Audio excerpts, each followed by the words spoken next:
ഇനി കൈകൊണ്ട് തൊടേണ്ട ഏത് ഭിത്തിയിലും ആണിയടിക്കാം. നമ്മളൊക്കെ ഭിത്തിയിലൊക്കെ ആണിയടിക്കാൻ ചുറ്റിക ഉപയോഗിക്കുന്നവരാണ്. നമ്മൾ ചുറ്റിക ഉപയോഗിച്ച് സാധാരണ ആണിയടിക്കുന്നത് ഇതുപോലെ ആണി വെച്ചിട്ട് ഇങ്ങനെയാണ് അടിക്കുന്നത്. ഇങ്ങനെ അടിക്കുമ്പോൾ തന്നെ നമ്മുടെ കയ്യിൽ കൊള്ളും, നമ്മുടെ കൈ ചതയാനും ഒക്കെ ഒരുപാട് സാധ്യത കൂടുതലാണ്.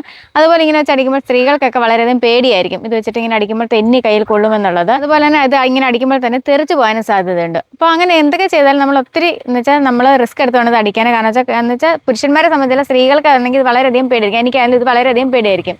എന്നാൽ ഇനി അങ്ങനെ ഒരു ബുദ്ധിമുട്ടാണ്. അതായത് നിങ്ങൾ എൻ്റെ ഇരിക്കുന്ന ഒരു ചുറ്റി കണ്ടോ, ഇതുപോലൊരു ചുറ്റി ഉണ്ടെങ്കിൽ നമ്മുടെ കയ്യിൽ ആണി കൊള്ളും എന്നുള്ള പേടിയും വേണ്ട, നമുക്ക് ധൈര്യമായിട്ട് തന്നെ ഇതിലൊക്കെ ആണി അടിക്കുകയും ചെയ്യാം. അതെങ്ങനെയാണെന്നല്ലേ, അപ്പോൾ ഇതുപോലുള്ളൊരു ചുറ്റികയുടെ ഈ ഒരു വശം കണ്ട്, ഈ വശം വെച്ച് നമ്മൾ സാധാരണ എന്താണ് ചെയ്യാറുള്ളത്, ഇതിൽ നിന്ന് ആണി ഊരാനാണ് ഉപയോഗിക്കുന്നത്.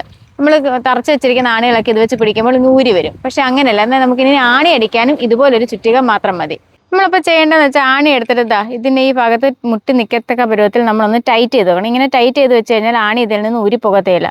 ഇങ്ങനെ ഒന്ന് ടൈറ്റ് ചെയ്ത് വെച്ചിട്ടാണ് നമ്മളിനി ആണി അടിക്കാൻ പോകുന്നത്. അപ്പം ഞാൻ ഈ കാണിച്ച പോലെ തന്നെ ആണി വെച്ചിട്ട് വളരെ സിമ്പിളായിട്ടൊന്ന് ഭിത്തിയിലേക്ക് അടിച്ചത് അത് അതുപോലെ തന്നെ അവിടെ ഇരിക്കും. നമ്മുടെ കൈ പോകുന്നുള്ള പേടിയും വേണ്ട. അപ്പം നമ്മൾ ചെയ്ത എല്ലാവരും കണ്ടല്ലോ. ഞാൻ ആദ്യം തന്നെ പറയാം, കൊച്ചു കുട്ടികൾ ഇത് കണ്ട് അനുകരിക്കല്. കാരണം വെച്ചാൽ ആണി തെറിച്ച് ദേഹത്ത് കയറാനോ അല്ല കയ്യിൽ കയറാനൊക്കെ സാധ്യത കൂടുതലാണ്. അതുപോലെ നമ്മൾ അടിക്കുമ്പോഴായാലും ശ്രദ്ധിക്കണം. കാരണം വെച്ചാൽ ഇത് തെറിച്ച് പോയി കഴിഞ്ഞാൽ നമ്മുടെ ദേഹത്തൊക്കെ കൊള്ളാനുള്ള അല്ല കണ്ണിൽ എവിടെയെങ്കിലൊക്കെ തെറിച്ച് കൊള്ളാൻ സാധ്യതയുണ്ട്. എപ്പോൾ എന്ത് ചെയ്താലും വളരെ ശ്രദ്ധയോടുകൂടി വേണം ചെയ്യാൻ. അപ്പോൾ ഇത് വളരെ സിമ്പിളായിട്ട് തന്നെ ചെയ്യാം. ഇതുപോലൊരു ചുറ്റിക മാത്രം നമുക്ക് മതിയാകും. അപ്പോൾ എല്ലാവരും ഒന്ന് ട്രൈ ചെയ്ത് നോക്കിയാൽ മതി. എല്ലാവർക്കും ഇത് ഉപകാരപ്പെടും. ഉപകാരപ്രദമായ മറ്റൊരു വീഡിയോ ആയിട്ട് വീണ്ടും കാണാം.